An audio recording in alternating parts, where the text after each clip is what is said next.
You ain't got the answers, man. That don't let you know that America understand black matter these days. I don't know what it is. Don't come at me with that dumb man. Rappers have had enough, and they're firing back at woke culture. Did you know that over 50% of the top rap songs in the past year took shots at woke culture? Let's dive into why this movement is getting called out by the biggest names in hip-hop. From Kanye West's shocking opinions. I have turned my back on the idea of victimization mentality. We are locked up. To Lil Wayne's straight-up statements. Today we're looking at 6 rappers who stood up against woke culture, starting with Kanye West. Wake up, Mr. West. Wake up, culture. Wake up. Everybody think they so woke, but they following the rules of what woke's supposed to be. Woke culture is not really woke. Like, they push you down so much that you gotta fight just to say who you are. He's on a mission, and it's clear. Woke culture turned hip-hop into a factory line. I have turned my back on the idea of victimization mentality. We are locked up. He then talked of blame games and pointing fingers. But we always pointing at the white people, but yet we want to spend all of our money on foreign. Like that would be enough. Kanye again talked of the wrong priorities that are brought as a result of woke culture. But the culture has you focused so much on and pulling up in a foreign and rapping about things that could get you locked up. Hip-hop ain't never been about following rules. It's been about doing what you feel. I'm gonna take the Louis, I'm gonna throw it like this, I'm gonna do it with the polo, I'm gonna do it like this. Even like the way I... Then there's his take on Black Lives Matter. Kanye's not against it. However, he holds a different view. He thinks it's all surface level, like a shower that doesn't scrub off the real dirt. What do you say to people that say you turned your back on the culture or exactly black people? 100%. I have turned my back on the idea of victimization mentality. I feel like Black Lives Matter is like a warm water, it's a hot shower, and White Lives Matter is a That's classic Kanye flipping the narrative while everyone else just repeats it. However, we should ask ourselves, is he onto something or just stirring the pot for fun? Jewish people in media that are in power that try to have, they bought the black voice, but they haven't been able to buy my voice. Yet he sees himself as a visionary playing chess while everyone else is stuck on the checkers. Blackball me, they threaten people to not interview me, they threaten people to get away from me, they close down my stadiums. Kanye could be right. They've done all this stuff for years, messing with me, just like poking at me, like calling me out of my name. My name is... And why does the media wish to cancel him so badly? But when media calls me a rapper, specifically to not bring up the fact that I'm worth $11 billion, that I'm the richest black man of all time, that I'm a billionaire, that I'm a tycoon, that I'm a visionary. We brainwashed out here, bro. Come on, man. This is a free man talking. So what's really going on here? Before we discuss our next rapper, who's even more vocal about anti-wokeness, has hip-hop lost its edge? Is Kanye really fighting for the culture, or just fighting in a world that's tuned him out? What do you think? Let me tell you something about Lil Wayne. He's got this superpower for stirring the pot, and he's not afraid to use it. Do you separate yourself from it? I don't feel connected to a damn thing that ain't got nothing to do with me. Most people would have played it safe, but not Weezy. He dropped, "I don't feel connected to a damn thing that ain't got nothing to do with me." Flat out, he left the interviewer speechless. I thought that was clearly a message that there was no such thing as racism. That's what I thought that was. Did he just say Black Lives Matter doesn't matter to him? Yes. And then out of nowhere, I don't see racism because all of my fans are white. Wait, what? Is success the ultimate race card, or is Lil Wayne onto something? What do you think? Then he calls the whole movement weird. The idea was that there's this movement called Black Lives Matter, thinking that the rest of America didn't seem to understand that Black Lives Matter. That just sounds weird. Seriously, how does a guy from the streets of New Orleans who faced real struggles back in the day look at Black Lives Matter and just say, nah, I'm good? But hold that thought for a second because it gets weirder. He says labels like woke complicate things. Name is not whatever. It's somebody got shot by police and for a reason. I am a young, black, rich If that don't let you know that America understands black matter these days, I don't know what it is. Don't come at me with that dumb man. My life matter. Is Wayne a misunderstood genius exposing flaws in woke culture, or is he just living in his own world? And while Wayne flips the script on identity, 50 Cent goes straight for the throat of cancel culture. Wayne questions wokeness, and 50 Cent asks if cancel culture is creativity's handcuffs. Curtis 50 Cent Jackson is a name that hits like a punchline. He is bold, successful, and unapologetic, but he doesn't hold back on cancel culture. He said, "I'm an entertainer, so to entertain is, I believe, to provoke emotion. I don't believe I can be canceled. They gotta go to jail to get canceled. They gotta shoot a girl. You gotta do something extremely bad to be canceled. And I think it's so unfair to the people that are canceled." For 50 Cent, cancel culture is selective punishment.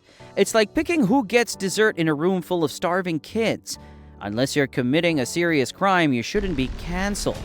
Who decided that making a bad joke is worse than stealing a car? In an interview with Variety, he said, "The biggest target is heterosexual males in general. Next up is Nicki Minaj. If 50 Cent took a shot at cancel culture, Nicki's ready to take on woke culture head on. She's sparking debates and challenging a system that keeps saying, 'Sit down and be quiet.' Nicki Minaj versus woke culture is like watching a gladiator stepping into the arena armed with nothing but an X, formerly Twitter, account and a million questions. It all started when Nicki didn't follow the celebrity line on vaccines in this tweet. They want you to get vaccinated for the med. If I get vaccinated, it won't be for the med. It'll be once I feel I've done enough research. I'm working on that now. In the meantime, my loves, be safe. Wear the mask with 2 strings that grips your head and face, not that loose one. No sugarcoating, no fluff, just a story about her cousin's friend in Trinidad who had, let's say, a vaccine malfunction. And she put it on this tweet. My cousin in Trinidad won't get the vaccine because his friend got it and became impotent. His testicles became swollen. His friend was weeks away from getting married. Now the girl called off the wedding. So just pray on it and make sure you're comfortable with your decision, not bullied." And boom, the internet blew just like that. Instantly, the world was asking, did Nicki just drop a truth bomb or stir the pot? But here's the thing. Why did that tweet send everyone into a frenzy? Was it the unverified story? Or was Nicki daring to ask questions in a world full of answers? And just like you would have predicted it, the woke culture came for her, almost ready to cancel and devour her into pieces. Even Boris Johnson and his government had to address it. There are also people who go around trying to discourage other people from taking a vaccine which could be life-saving or prevent them from having life-changing injuries to themselves. Nicki Minaj didn't skip a beat. She clapped back with her usual sass, tweeting, "I love him even though I guess this was a diss? The accent, yes, bo." And even recording a voice note for Boris. Yes, hello, Prime Minister Boris. It's Nicki Minaj. I was just calling to tell you that I thought you were so amazing on the news this morning. And I'm actually British. I was born there. I went to university there. I went to Oxford. I went to school with Margaret Thatcher. And she told me so many nice things about you. I'd love to send you my portfolio of my work, since you don't know much about me. I'm a big, big star in the United States. That's classic Nicki Minaj, owning the moment and never backing down. She's never. But this wasn't just about vaccines. It was about pushing back on a culture that demands silence when you disagree. Nicki didn't get swept away by the Twitter storm. She turned it into a full-blown free speech hurricane. But even that thrill when someone says what they're thinking and you wonder, wait, can I say that too? That's precisely what Nicki was doing, challenging the idea that questioning the narrative makes you the villain. And just when you thought it was over, she dropped another bomb in this tweet. "Love you, babe. I was prepping for the VMAs, then I shot a video, and guess who got COVID? Do you know what it is not to be able to kiss or hold your tiny baby for over a week? A baby who is only used to his mama? Get vaccinated. Drake had just told me he got COVID with the vaccine, though so chill." She caught COVID-19 prepping for the VMAs and skipping the Met Gala because of it. Plot twist, she honestly shifted the conversation. It wasn't just about the vaccines anymore. It was about personal freedom and owning decisions. Of course, the media jumped all over her, twisting her words, but Nicki wasn't having it. She called him out tweeting, "Never said this, glad all my tweets were left up." On it. After tweet. 3 lies in a row from huge news platforms. I cited my young child as why I didn't want to travel, but notice how none of them mentioned that. Ask yourself why that is. So, was Nicki just speaking her mind or sparking a rebellion? One thing's clear. In a world where everyone's shouting, the loudest voice is often the one simply asking, why? Nicki questioned the woke narratives, but Cave dives deeper, taking on mercy and forgiveness in today's hypercritical world.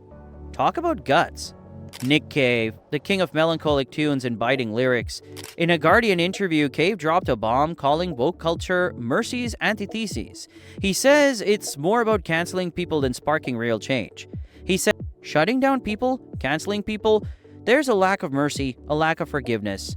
Is it justice or just public shaming? Cave clearly thinks it's the latter. While Cave's critique focuses on stifling creativity and self-expression, Brad Paisley is ready to take it a step further. Brad Paisley, the music superstar with the infectious smile, recently made some waves. Okay, more like a tsunami, when he let loose on woke culture during an episode of Bill Maher's podcast, Club Random. Now, you might be wondering, what got Brad so riled up? In the wokeness sense, there's things about when woke goes off the rails. It's when they lean towards being a cult themselves. He didn't just tiptoe around the topic. He went all in, calling woke culture a straight-up cult. Bold move, right? But here's the kicker. He's not just throwing out buzzwords, he's tapping into a feeling that's been buzzing around for a while now. Has the whole woke thing turned into something it wasn't supposed to be? True to his words, his host, Bill Maher, also stated that people should live without all of these red taping and cancel culture, which he said were zombie laws. But I keep saying, can we just live in the year we're living in? Can we not go by these zombie lies, which are... Brad's argument? In his eyes, woke culture used to be about justice and inclusivity, but now it's like a rulebook nobody asked for. We're at a better place in the sense that we used to be able to talk about it more, like your song, joke about it more. People become asshole buddies when they joke with each other. And get this, he's saying it's starting to look like the very thing it's set out to destroy. Like, have we really gone from breaking the mold to follow these rules or else? It's a head-scratcher, right? But here's the question. When did standing up for something turn into sitting down and shutting up?